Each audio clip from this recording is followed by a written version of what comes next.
మిత్రులందరికీ నూతన సంవత్సర శుభాకాంక్షలు ఫ్రెండ్. ఆసరా పింఛన్ గురించి ఒక కొత్త అప్డేట్ అయితే రావడం అయితే జరిగింది ఫ్రెండ్. ఆ అప్డేట్ ఏంటో మనం ఇప్పుడు ఈ వీడియోలనైతే తెలుసుకుందాము.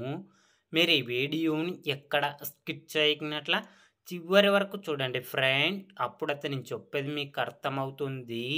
అలాగే వీడియో నచ్చితే ఒక లైక్ చేసి ఇంతవరకు మన ఛానల్ సబ్స్క్రైబ్ చేయని వాళ్ళు వెంటనే సబ్స్క్రైబ్ అయితే చేయండి ఫ్రెండ్. కాంగ్రెస్ ప్రభుత్వం అధికారంలోకి వచ్చి ఏడాదైనా ఆసరా పింఛన్ల మొత్తం పెరగకపోవడంతో నారాయణపేట జిల్లా మరికల్లో లబ్ధిదారులు ఆందోళన చేపట్టారు. పెంచిన పింఛన్ను ఎప్పుడు ఇస్తారంటూ సీఎం రేవంత్ రెడ్డికి లేఖ రాశారు.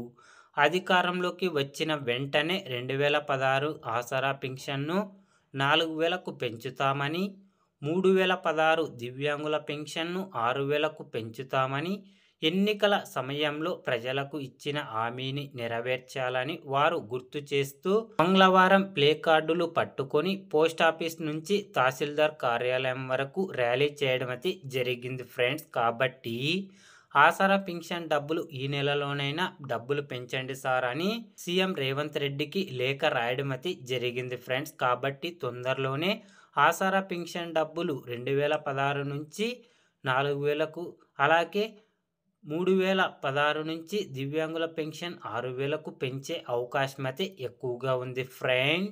ఆసరా పింఛన్ గురించి ఏ చిన్న అప్డేట్ వచ్చినా వెంటనే తెలుసుకోవాలి అంటే వెంటనే మన ఛానల్ని సబ్స్క్రైబ్ అయితే చేయండి friend. Thank you for watching my video.